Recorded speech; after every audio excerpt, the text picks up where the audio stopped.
नमस्ते दोस्तों, जैसा कि हमने पिछली क्लास के अंदर डिस्कस किया था अकाउंटिंग की डेफिनेशन, अब हम उसके आगे क्या करने वाले हैं, कुछ और समझने वाले हैं।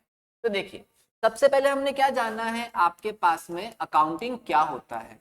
तो लास्ट क्लास में हम लोग पहले से डिस्कस कर चुके हैं, इसकी परिभाषा को हमने क्या करा है, डिटेल के अंदर समझा है। वहां से भी क्या बनते हैं, आपके पास में बहुत बार क्वेश्चन बन जाते हैं।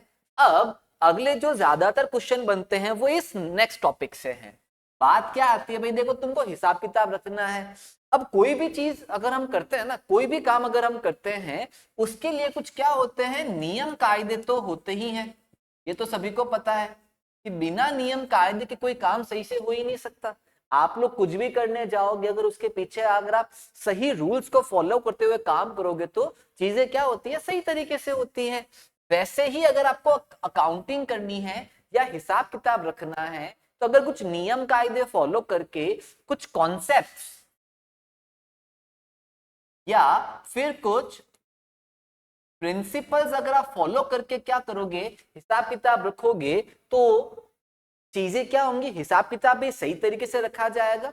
तो हमको क्या करना है, बस वही नियम कायदे क्या करने, एक बार जानने की कोशिश करनी है कि जब आप लोग हिसाब किताब रखने चलो तो दिमाग के अंदर कुछ चीजें आपके पास से पहले से क्या होनी चाहिए, इनबिल्ड होनी चाहिए, इनफिड होनी चाहिए कि भाई साहब ये कुछ नियम कायदे हमें हमेशा क्या रखने, दिमाग के अंदर रखने हैं। वही आपके पास में क्या बनते हैं, अकाउंटिंग के, आप उसको कॉन्सेप्ट बोलो, कन्वेंशंस बोलो,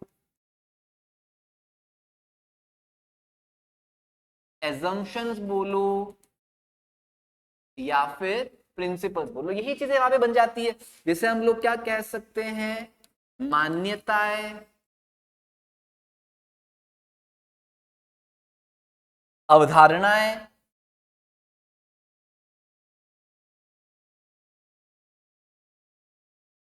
मान्यताएं हो सकती हैं जो अपने आप में क्या हो सकती हैं, अवधारणाएं हो सकती हैं, कुछ आपके पास में क्या हो सकते हैं, सिद्धांत हो सकते हैं। तब हमको क्या करना है, वो अकाउंटिंग की वही मान्यता है और ये सिद्धांत क्या करने हैं, एक बार समझने की कोशिश करनी है।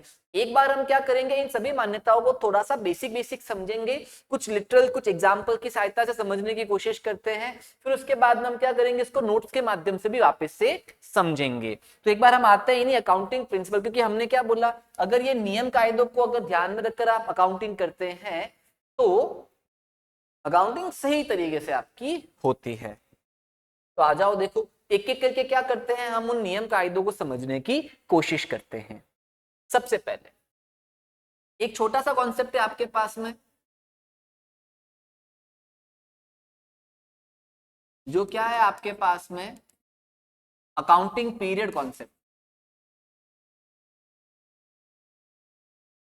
ये क्या है, ये बस कहता है कि भाई जब तुम अकाउंटिंग करोगे, जब तुम क्या रखोगे, हिसाब किताब रखोगे, तो हिसाब किताब करने की अपनी क्या होनी चाहिए, एक अवधि होनी चाहिए।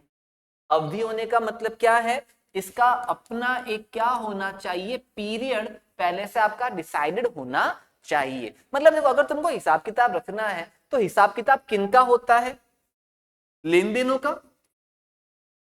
जितने भी आपने लेन देन करे हैं उनको क्या किया जाता है, उनका हिसाब किताब रखा जाता है, उन्हीं को रिकॉर्ड किया जाता है, उन्हीं को क्लासिफाई किया जाता है, उन्हीं को क्या किया जाता है, समराइज किया जाता है, उन्हीं के रिजल्ट को कम्युनिकेट और इंटरप्रिटेट किया जाता है। लेकिन बात यह आती है, कौन से लेन देन, क्या आज से 10 साल पहले जो लेन देन हुए हैं उनको भी लिखना है क्या, या जो भविष्य में आने वाले 50 साल बाद में जो लेन देन होंगे क्या उनको लिखना है क्या। तो हम लोग कहते हैं सुन, सब नहीं, क्या जो आपका अकाउंटिंग पीरियड है, क्या है, जो आपका अकाउंटिंग पीरियड है या जो आपकी लेखा अवधि है, उस अवधि के अंदर जितने भी ट्रांजैक्शन हुए हैं, आपको सिर्फ और सिर्फ उन्हीं की क्या करनी है, अकाउंटिंग करनी है। बाकी सब चीजों को क्या करो, एक बार साइड में खिसका दो। तो पहला कॉन्सेप्ट क्या होता है, अकाउंटिंग पीरियड कॉन्सेप्ट, जिसे हम क्या कहते हैं, आपका लेखा अवधि की अवधारणा,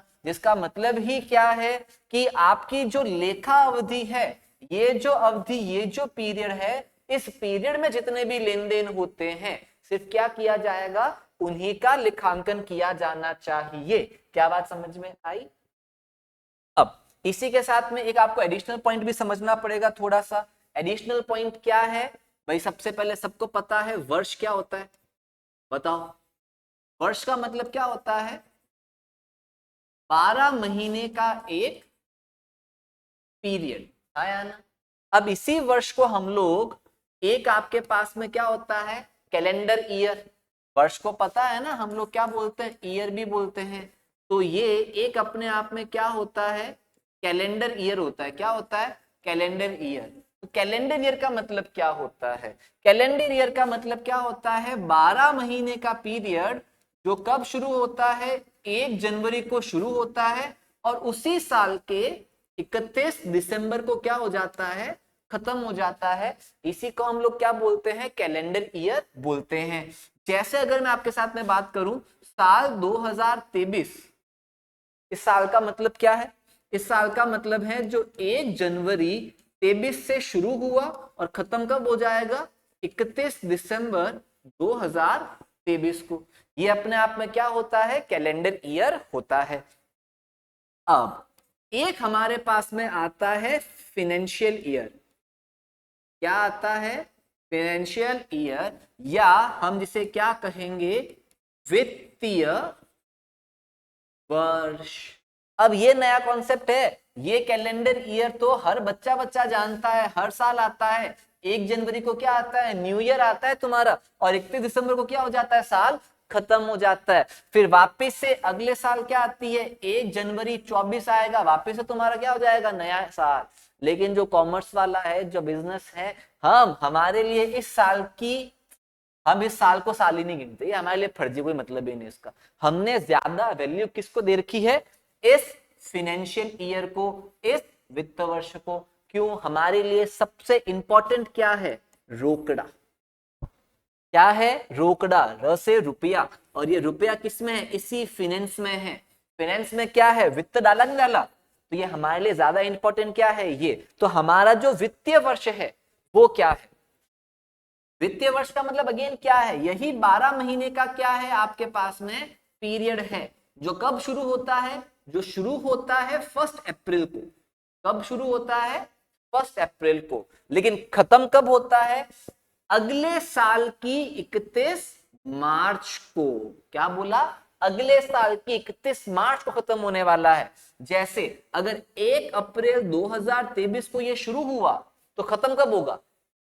अप्रैल 31 मार्च 2023 को खत्म नहीं होगा ये, इसके अगले साल की 31 मार्च, मतलब 31 मार्च तो होगी, बट साल कौन सा होगा अगला? That is 2024। तो ये जो साल है इसे हम क्या कहेंगे? वित्तीय वर्ष या फिर फाइनेंशियल ईयर कहेंगे। क्या बात समझ में आई? अच्छा, इसको लिखा कैसे जाता है? जो कैलेंडर ईयर होता है ना उसको ऐसे ही लिखा जाता है 2023, या फिर कैसे? सिंपल सा 2024, या फिर 1997, ऐसे सिंपली लिख दिया जाता है। लेकिन जो हमारा वित्तीय वर्ष होता है, जो फाइनेंशियल ईयर होता है, वो ऐसे नहीं लिखा जाता, वो लिखा जाता है पेयर के अंदर। कैसे लिखा जाता है? पेयर के अंदर। इसको कैसे लिखा जाएगा? इसको लिखा जाता है ऐसे 2023 और 24, या फिर 1997 और 98। कुछ लोग ऐसे भी लिखते हैं, और लिखने वाले इसको ऐसे भी लिख सकते हैं ना। कैसे? 2019 2020 ऐसे भी लिखा जा सकता है, बट हम शॉर्ट में क्या लिख देते हैं? ऐसे 2019 और 20। अगर लिखा गया है फाइनेंशियल ईयर 2019-20, इसका मतलब पता है क्या होता है? इसका मतलब होता है ये वो साल है जो 1 अप्रैल 2019 को शुरू तो हुआ है, लेकिन खत्म कब हुआ है? 31 मार्च 2020 को। क्लियर? क्या बात समझ में आई? एक बार वापस से देख लेते हैं। क्या? सबसे पहले बताना कैलेंडर ईयर का मतलब क्या होता है? कैलेंडर ईयर का मतलब 12 महीने का ग्रुप, जो शुरू कब हुआ तुम्हारा? 1 जैन, खत्म कब हो जाएगा? 31 दिसंबर को। क्या? जो उसी साल मतलब 2020 की ही 1 जनवरी को शुरू हुआ और उसी साल की 31 दिसंबर को क्या हो गया? खत्म हो गया, इसे हम क्या कहेंगे, कैलेंडर ईयर। अच्छा, इसी के साथ एक एग्जांपल लेके मुझे बता दो, फॉर एग्जांपल मुझे बताओ 2025 का जो कैलेंडर ईयर है वो कब शुरू होगा और कब खत्म हो जाएगा। ये शुरू हो जाएगा तुम्हारा 1 जनवरी उसी साल, दैट इज 2025 को शुरू हुआ और खत्म कब हो जाएगा, 31 दिसंबर 2025 को ही। आया ना। अच्छा, इस साथ में एक और चीज, अगर ऐसे लिखा हुआ हो आपके पास में 1 जनवरी 1998 टू 31 दिसंबर 1998, तो इस पर्टिकुलर ईयर को, क्या ये पूरा साल है, देख लो जनवरी से लेकर 31 दिसंबर तक 12 महीने होते हैं, पूरा साल है। इस साल को लिखा कैसे जाएगा, ईयर 1998, इसको हम क्या बोलेंगे, कैलेंडर ईयर 1998। डन। ऐसे ही अगर मुझे फाइनेंशियल ईयर के बारे में बात करनी है, तो अगर मुझे लिखना है मेरा फाइनेंशियल ईयर स्टार्ट कब होगा तुम्हारा 1 अप्रैल, खत्म कब होगा ये 31 मार्च को। इसको ऐसे भी लिखा जाता है 1 तारीख चौथा महीना, इसको क्या लिखा जाएगा 31 तारीख और तीसरा महीना। अब बात आती है शुरू कब होता है, ये शुरू होता है जिस साल ये शुरू होता है उसके अगले साल में क्या होता है, ये खत्म होता है। तो शुरू कब हुआ ये तुम्हारा, सपोज करते हैं 2019 में, खत्म कब होगा बताओ, इसका जस्ट अगला साल 2020। तो ये तुम्हारा क्या बना, पूरा का पूरा फाइनेंशियल ईयर बना। इसमें क्या लिखोगे 1/4/19, इसमें क्या आ जाएगा 31/3/20, क्या आ जाएगा 20। समझ में आया। अच्छा, अब इसी को अगर मुझे ईयर के फॉर्म में लिखना है तो कैसे लिखना पड़ेगा, यहां से आधा पकड़ो, यहां से भी पकड़ो, साल कौन सा बनेगा ये बताओ, दोनों को मिला के क्या बन जाएगा, क्योंकि इसमें थोड़ा पोर्शन 19 का है और थोड़ा पोर्शन किसका है 20 का है, तो साल कौन सा बनेगा ये 19-20। डन। अगर ऐसे ही मैं आपको पूछूं, मुझे बताओ फाइनेंशियल ईयर 2025-26 के अंदर कौन कौन से महीने आएंगे, तो भाई देखो शुरू तो 25 में होगा, खत्म कब हो जाएगा 26 के अंदर। शुरू कहां से होता है ये 1 अप्रैल और खत्म कब होता है ये 31 मार्च। तो शुरू वाले में क्या डाल दो, शुरू वाला दैट इज क्या आ गया 25, और एंड वाले में क्या डाल देना अपने को 26। ये तुम्हारे पास में क्या आ गया फाइनेंशियल ईयर। क्या बात समझ में आ गई सबको। एक लास्ट एग्जांपल और ले लेता हूं, फिर मुझे बता दो ये तुम्हारे पास में क्या हो गया, अकाउंटिंग पीरियड कॉन्सेप्ट खत्म हो गया। 2014-15 ये रहा फाइनेंशियल ईयर। बताओ इसमें कौन कौन से महीने आएंगे, तो साल फाइनेंशियल ईयर शुरू कब से होता है 1 जनवरी। क्या 1 जनवरी से शुरू होता है क्या, अरे नहीं, 1 जनवरी को तो कैलेंडर ईयर शुरू होता है। फाइनेंशियल ईयर शुरू कब से होता है 1 अप्रैल, खत्म कब होता है 31 दिसंबर को होता है क्या, अरे 31 दिसंबर को तो कैलेंडर ईयर खत्म होता है। फाइनेंशियल ईयर खत्म कब होता है 31 मार्च को। 1 अप्रैल को हम क्या बोल सकते हैं 1 तारीख चौथा महीना, 31 मार्च को हम क्या बोल सकते हैं 31 तारीख और तीसरा महीना। अच्छा, साल कौन सा, शुरुआत है तो पहले 14, एंड किस में हो जाएगा यहाँ पे, तो ये 15। तो 1/4/14 से लेकर 31/3/15 तक चलने वाले पूरे फाइनेंशियल ईयर को हम लोग क्या बोलेंगे, फाइनेंशियल ईयर 2014 और 15। क्या बात समझ में आ गई। तो इसी के साथ में ये तुम्हारा एक कॉन्सेप्ट क्या होता है क्लियर, जिसे हम लोग क्या बोलेंगे अकाउंटिंग पीरियड वाला कॉन्सेप्ट। इसके बाद में जिसे हम क्या कह सकते हैं लेखा अवधि वाला अवधारणा भी कहते हैं। अगला कॉन्सेप्ट, अगला कॉन्सेप्ट तुम्हारे पास में क्या है,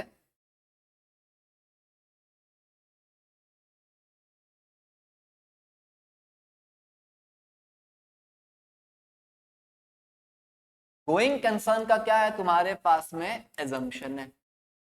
अब आ जाओ भाई, ये क्या होता है गोइंग कंसर्न की मान्यता, इसे हम क्या कहते हैं, तो ये कहता है आपके पास में निरंतरता।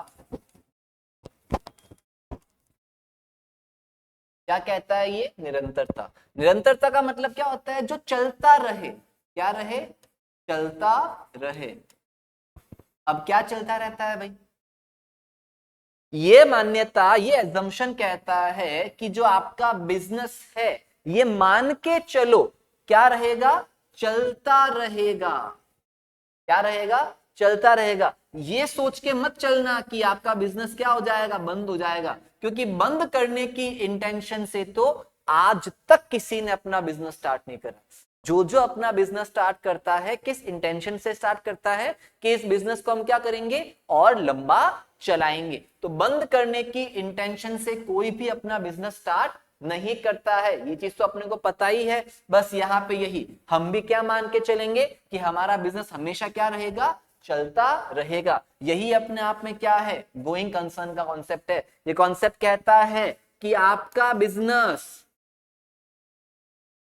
ये बिजनेस बंद करने के लिए स्टार्ट नहीं हुआ है, ये तो चलता रहेगा। इस बिजनेस के अंदर ओनर, इसको संभालने वाले एम्प्लॉय, इसको संभालने वाला मैनेजमेंट, ये जो भी है ये तो आते और जाते रहेंगे, इनका तो आना जाना चलता रहेगा। लेकिन ये जो आपका बिजनेस है it will goes on forever, ये आपका हमेशा forever वाला कॉन्सेप्ट है। वैसे तो आज तक का सिंपल सा कॉन्सेप्ट है, जो आए हैं वो चले जाते हैं, रुक के कोई नहीं रहता। लेकिन ये जो एजम्पशन है ये मानता है कि अगर बिजनेस आया है इसमें लोग तो आते और जाते रहेंगे, लेकिन हम यहां पर यूं ही टिके रहने वाले हैं। It will goes on forever. Clear?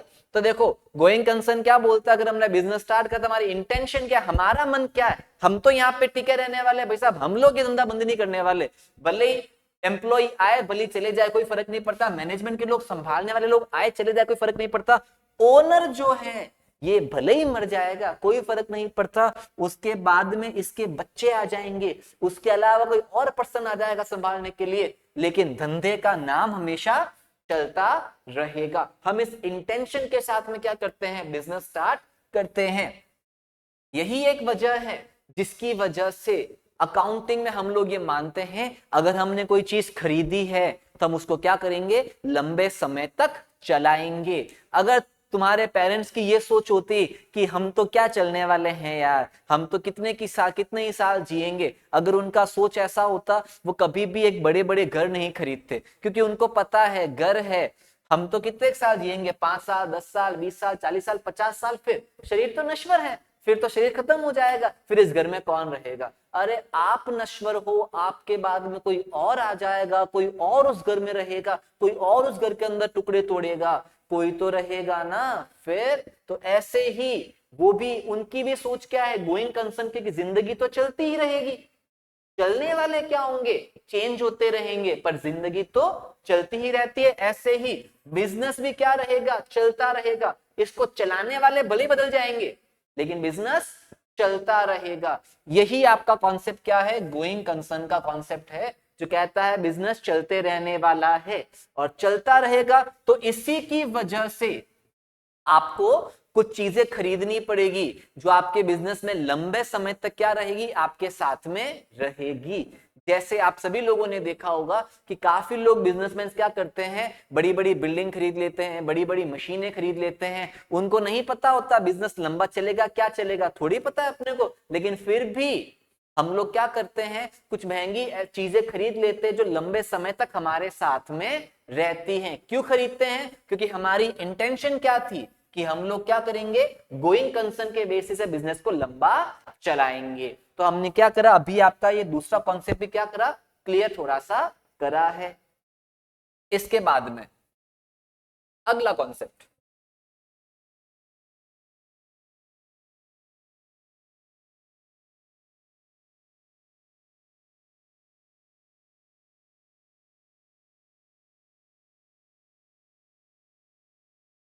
हाँ अगला तुम्हारा कॉन्सेप्ट क्या है, एक और कॉन्सेप्ट है जिस कॉन्सेप्ट का नाम क्या होता है, मनी मेजरमेंट।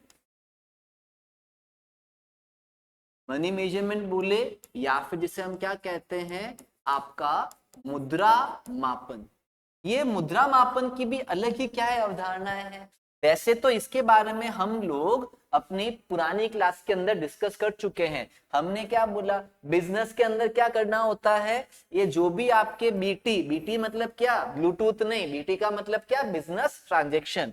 हमें इन बिजनेस ट्रांजेक्शन को क्या करना होता है, रिकॉर्ड करना होता है, हाँ या ना। लेकिन कौन से बिजनेस ट्रांजेक्शन, कौन से बिजनेस ट्रांजेक्शन को रिकॉर्ड करोगे, वो सारे बिजनेस ट्रांजेक्शन जिसको क्या किया जा सके, मनी के अंदर, मनी में क्या किया जा सके, मेजर किया जा सके, जिनको रुपयों में क्या करे, मापा जा सके, उन्हीं को क्या किया जाएगा, रिकॉर्ड किया जाएगा। अब कौन से ट्रांजेक्शन होते हैं जिनको मनी में मेजर किया जाता है, अरे बहुत सिंपल सी बात है, जिन ट्रांजेक्शन को तुम लोग रुपए के अंदर क्या कर सकते हो, व्यक्त कर सकते हो, सिर्फ उन्हीं ट्रांजेक्शन को क्या करोगे आप लोग, अकाउंटिंग में लिखोगे। जैसे मैं अगर आपको बोलूं, आपने क्या करा, 10,000 रुपए के अंदर आपने क्या खरीदा, कोई कोई स्कूटर क्या करा, बाय करा। अब आपने एक स्कूटर बाय करा, ये तो अपने आप में लेन देन है। क्या इस लेन देन को तुम रुपए में व्यक्त कर सकते हो क्या, देखो यहां पे लिखा हुआ है, रुपए में व्यक्त किया जा सकता है। तो इस ट्रांजेक्शन को क्या किया जा सकता है, रुपए में व्यक्त किया जा सकता है। This is measurable in the terms of money. तो इसकी भी क्या की जा सकती है, अकाउंटिंग की जा सकती है। क्या बात समझ में आई। ऐसा लिखा हुआ हो, आपने क्या करा, 5,000 रुपए के अंदर क्या किया, कोई सामान खरीदा है। अब देखो, आपने सामान खरीदा, ये तो अपने आप में क्या लेन देन है, ट्रांजेक्शन है। लेकिन इस सामान खरीदने को क्या आप लोग रुपए में व्यक्त कर सकते हो क्या, अगर रुपए में व्यक्त किया जा सकता है, इसे हम क्या कहेंगे, measurable in the terms of money, या फिर इसको मुद्रा में मापा जा सकता है, तो इसकी अकाउंटिंग की जाएगी। अगर ऐसे ही किसी ट्रांजेक्शन को मुद्रा में मापा नहीं जा सके, तो उसकी अकाउंटिंग नहीं की जा सकती है। जैसे अगर मैं आपको बोलूं,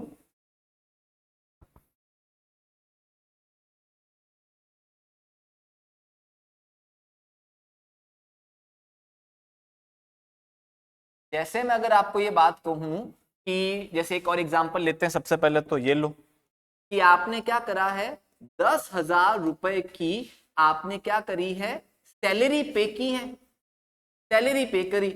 आपने दुकान में अगर एम्प्लॉय काम करेंगे, उनको सैलरी तो चुकानी पड़ेगी, तो आपने जो सैलरी पे करी, ये अपने आप में क्या है, एक लेन देन है, ट्रांजेक्शन है। क्या इस ट्रांजेक्शन को रुपए में मेजर किया जा सकता है क्या, देखो साफ साफ दिख रहा है 10,000 रुपए, ये भी अपने आप में क्या है, लेन देन है, ये मुद्रा में मापा जा सकता है, इसकी अकाउंटिंग पॉसिबल है। लेकिन अगर मैं आपको बोलूं कि आपका जो एम्प्लॉय है वो क्या है, बहुत ही ऑनेस्ट है, क्या है ये, आपका एम्प्लॉय ऑनेस्ट है। अब आप अपने एम्प्लॉय की ऑनेस्टी को क्या मनी में मेजर कर सकते हो क्या, नहीं, उसकी ऑनेस्टी को मनी के अंदर मेजर नहीं किया जा सकता, उसकी ऑनेस्टी को रुपए के अंदर मापा नहीं जा सकता है। इस वजह से आपके एम्प्लॉय की ऑनेस्टी की रिकॉर्डिंग यहाँ पे नहीं होने वाली है। ऐसे ही अगर मैं आपको एक बात बोलूं कि ये जो बिजनेस का ओनर है, ये ओनर की बीवी क्या है, बहुत ही ज्यादा सुंदर है। तो ओनर की जो सुंदर बीवी है, बीवी बहुत सुंदर है, मानना भाई, हाँ मान लिया आपकी बीवी क्या है, बहुत ही ज्यादा सुंदर है, पर क्या इसको रुपए में मेजर कर सकते हो क्या, इसको रुपए के अंदर मेजर नहीं किया जा सकता। तो आपकी बीवी सुंदर होना, आपकी शादी एक सुंदर बीवी से हो जाना, ये एक बहुत ही बड़ी घटना है। क्या है, आपकी शादी एक बहुत ही सुंदर लड़की से हो जाना, ये बहुत ही बड़ी घटना है। लेकिन इस घटना का, इस इवेंट की अकाउंटिंग की जा सकती है क्या, नहीं, इस इवेंट की अकाउंटिंग नहीं की जा सकती। क्यों, क्योंकि अपने आप में घटना तो है, हाँ माना घटना है, शादी होना अपने आप में बहुत बड़ी दुर्घटना है, लेकिन अब इसकी आप अकाउंटिंग नहीं कर पाओगे।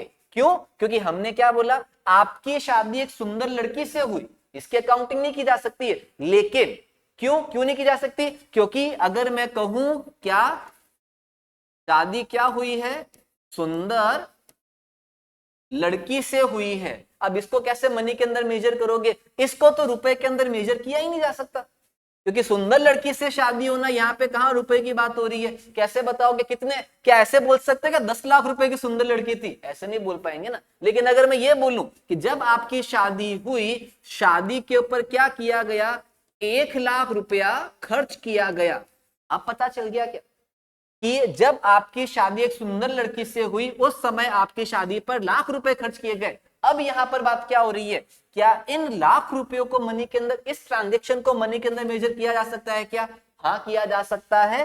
तो अब इसकी अकाउंटिंग क्या है यहाँ पे पॉसिबल है।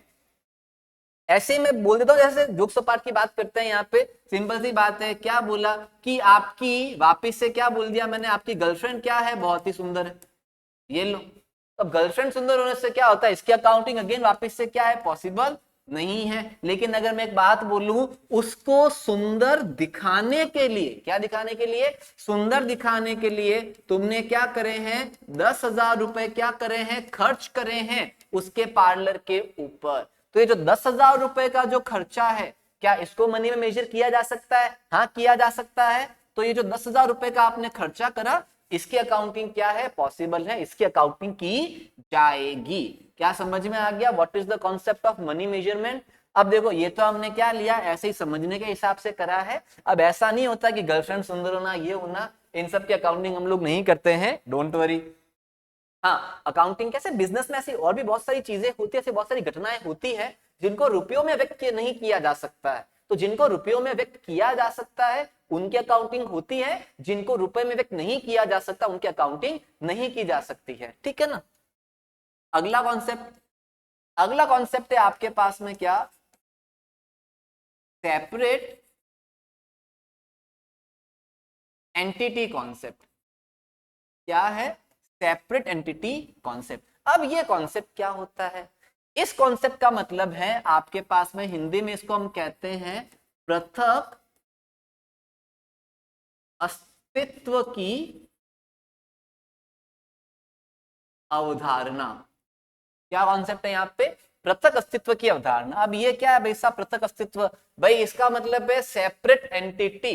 सेपरेट एंटिटी का मतलब होता है आप अपने आप में क्या हो, बिल्कुल ही अलग हो, बिल्कुल ही आपका अस्तित्व क्या है, पृथक है, आप अपने आप में क्या हो, अलग हो, जिसे हम कहते हैं अलग से क्या होना, व्यवसायिक इकाई का होना, अलग व्यवसायिक इकाई होना। इसका मतलब क्या है, नॉर्मली कहते हैं हमारे यहाँ पे तो यही कॉन्सेप्ट चलता है, एक मैं हूं, मैंने क्या करा, एक बिजनेस स्टार्ट करा, बताओ ये बिजनेस किसका है, ये बिजनेस किसका है, मेरा। मैं तो यही कहूंगा, हम कहते हैं ना मेरी दुकान, मेरा बिजनेस, मेरा ये, मेरा फलाना, मेरा ढिमकाना, सब कुछ किसका है, मेरा ही है। लेकिन ये कॉन्सेप्ट कहता है ना ना ना गोरिये, जो तेरा है वो तेरा है, जो मेरा है वो मेरा है। ये कहता है, ये अपने आप में इस कॉन्सेप्ट को क्या करता है, थोड़ा सा अलग करता है। ये कहता है तू मैं मत कर, मैं तू मर जाएगा, ध्यान रखना। ये कहता है बिजनेस, क्या, ये जो आपका क्या है, बिजनेस है, और ये जो ओनर है, वैसे तो ओनर ही क्या करता है, बिजनेस को स्टार्ट करता है, लेकिन ये जो सेपरेट एंटिटी का कॉन्सेप्ट है, या जो पृथक अस्तित्व की अवधारणा का कॉन्सेप्ट है, या जो व्यवसायिक इकाई की अवधारणा है, ये कहता है कि ये जो दो लोग हैं, बिजनेस दैट इज आपका व्यवसाय, और उसका ओनर दैट इज उसका स्वामी, ये जो व्यवसाय और स्वामी, ये दोनों आपस में क्या होते हैं, अलग अलग होते हैं। इन दोनों का आपस में डायरेक्ट संबंध नहीं है, ये दोनों आपस में क्या रहेंगे, हमेशा भिन्न रहेंगे। दोनों हमेशा क्या रहेंगे, पृथक और अलग रहेंगे। अलग रहने का मतलब यहाँ पे कुछ और तरीके से है, वो कहता है ना जो तेरा है वो मेरा है, यहाँ पे वो कॉन्सेप्ट नहीं चलेगा। यहाँ पे वो कॉन्सेप्ट नहीं है जो तेरा है वो मेरा है, जो मेरा है वो तेरा है, ये कॉन्सेप्ट यहाँ पे नहीं चलता। यहाँ पे कॉन्सेप्ट चलता है जो मेरा है वो मेरा है, जो तेरा है वो तेरा है। ये आपस में अलग रहते हैं बिल्कुल ही। बिजनेस कहता है जो मेरा है वो मेरा है, वो मेरे पास रहने दे, और ओनर जो तेरा है वो तू अपने पास रख, उसको मेरे साथ में मिला मत। न तू मेरे से कुछ कहेगा न मैं तेरे को कुछ कहूंगा, हम दोनों आपस में क्या रहने वाले हैं, अलग अलग रोल प्ले करने वाले हैं। अब इसको थोड़ा सा और समझने की कोशिश करते हैं तो हमें पता लगता है कि यहाँ पे ये किस चीज की बात यहाँ पे की जा रही है। तो यहाँ पे हम कहते हैं कि भाई साहब क्या बोला हमने, पृथक अस्तित्व की अवधारणा कहती है कि जो बिजनेस है, क्या बोला हमने, जो आपका बिजनेस है और जो आपका ओनर है, ये दोनों आपस में क्या रहेंगे, हमेशा अलग रहेंगे। इन दोनों को क्या करना है, आपको अलग ट्रीट करना है। मतलब जैसे हम लोग देखते हैं ना, मैंने दुकान खोली तो मैं क्या बोलूंगा, दुकान मेरी है। अब हम ऐसा नहीं बोल सकते, हम क्या कहेंगे, ओनर। ओनर का काम क्या रहेगा, रुपए ले और रुपए लगाकर क्या करे वो, बस एक बार क्या कर दे, बिजनेस स्टार्ट कर दे। उसका काम बस इतना सा है, पैसा लाए कहीं ना कहीं से और बिजनेस के अंदर क्या कर दे, एक बार लगा दे। बिजनेस में लगाने के बाद में ये जो भी कुछ था वो सब किसका हो जाएगा, बिजनेस का। तेरा काम तो इतना ही है, तू बस यहीं पे खत्म हो जा, तू तो बस क्या कर, यहीं पे ही खत्म हो जा, तेरा द एंड यहीं पे है। ओनर क्या करेगा, रुपए लाएगा, रुपए क्या करेगा, बिजनेस में लगा के बिजनेस स्टार्ट कर देगा। अब बिजनेस स्टार्ट करने के बाद में सब कुछ किसका है, बिजनेस का है। बिजनेस क्या करेगा, उन्हीं रुपयों से क्या खरीदेगा, सबसे पहले सामान खरीदेगा। क्या खरीदेगा वो, सामान खरीदेगा। अब जो दुकान में सामान आ जाएगा बहुत सारा, वो सारा सामान किसका है, इस ओनर का है, बिजनेस का है। हम बोलेंगे ओनर तेरा कुछ नहीं, सब कुछ किसका है, बिजनेस का है। अच्छा, इस सामान को वापस से क्या करा, इसने सेल करा, बेचने से क्या आ गए, वापस से रुपए आ गए। ये रुपए किसके हैं, ओनर के हैं, बिजनेस के हैं। तो बिजनेस बोलेगा तेरा इसमें कुछ नहीं, ये सब किसका है, मेरा है। ये रुपया भी वापस किसका रहेगा, इस बिजनेस का ही रहेगा। क्या बात समझ में आई। ओनर ये नहीं बोल सकता ये रुपए मेरे, ये सामान मेरा, ये मेरा, वो मेरा, तेरा कुछ नहीं है, ये सब किसका है, इस बिजनेस का है। तो भाई साहब ओनर का क्या है, तो भाई देखो ओनर का क्या है, जो इसने पैसे लगाए थे वो इसके, ये पैसे वो वापस से फ्यूचर में कभी भी मांग सकता है। तू पैसा मांग ले भले, वो हम तुझे जब तू मांगेगा तब तुझे क्या कर देंगे, वापस से लौटा देंगे। इस पैसे के साथ साथ में तू इन पैसों पर क्या मांग सकता है, हमसे इंटरेस्ट मांग सकता है, या हमसे क्या मांग सकता है, प्रॉफिट में हिस्सा।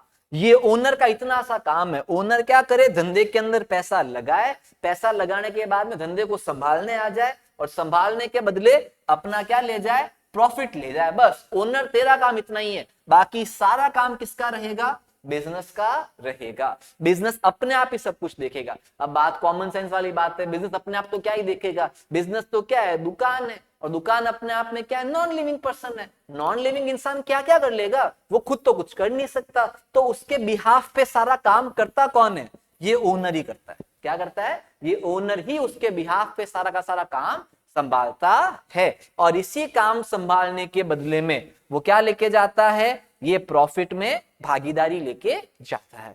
ये कॉन्सेप्ट आपके पास में क्या था, सेपरेट एंटिटी का कॉन्सेप्ट था। क्या क्लियर है ये वाला कॉन्सेप्ट, वापिस से बोल देता हूं। सेपरेट एंटिटी कॉन्सेप्ट क्या बोलता है कि जो बिजनेस है और जो ओनर है आपस में क्या होते हैं, डिफरेंट बोले या फिर क्या बोले, अपने आप में सेपरेट एंटिटी रहेंगे। ये दोनों आपस में क्या रहेंगे, अलग अलग, दोनों आपस में क्या रहेंगे, पृथक पृथक। हम दोनों है अलग अलग, हम दोनों है जुदा जुदा वाली बात यहाँ पे क्या है, सिस्टम यहाँ पे चलने वाला है। ये अलग है और ये आपस में क्या है, एक दूसरे से अलग है। जो इसका है वो इसका रहेगा और जो इसका है वो इसका ही रहेगा। ये इसमें इंटरफेयर नहीं करने वाला, ये नहीं बोलेगा, ओनर नहीं बोलेगा ये सामान मेरा, ये फर्नीचर मेरा, ये मशीन मेरी, ये बिल्डिंग मेरी। हाँ, वो सब किसका रहने वाला है, बिजनेस का ही रहने वाला है। क्लियर। इसके साथ में ये वाला कॉन्सेप्ट भी हमने क्या करा है, खत्म करा है। एक ही दिन के अंदर बहुत सारे कॉन्सेप्ट आपको हम नहीं समझाएंगे, हम आपको टुकड़ों टुकड़ों के अंदर 3-3, 4-4 कॉन्सेप्ट क्या रहेंगे, एक एक लेक्चर के अंदर समझाते रहेंगे। तो इस लेक्चर में हमने क्या करे हैं, अभी आपके साथ में 3 कॉन्सेप्ट डिस्कस करे हैं। अगले लेक्चर के अंदर हम क्या करेंगे, और भी 3-4 कॉन्सेप्ट आपके साथ में डिस्कस करने की कोशिश करते रहेंगे। इसी के साथ आप हमारे साथ ऐसे ही बने रहिए, ऐसे ही पढ़ते रहिए, ऐसे ही समझते रहिए। किसी प्रकार का कोई भी डाउट हो तो इसी YouTube चैनल के नीचे आपके पास में, YouTube के वीडियो के नीचे आपके पास में कमेंट सेक्शन है, उस कमेंट्स के अंदर अपने जो भी डाउट्स हैं वो आप हमें क्या कर सकते हैं, पूछ सकते हैं। उसको नेक्स्ट क्लास के अंदर कभी ना कभी वापस से सॉल्व करवा दिया जाएगा। धन्यवाद। क्लास को आज हम इसी के साथ समाप्त करते हैं। बाकी नेक्स्ट क्लास में आपके साथ वापस मिलना रहेगा।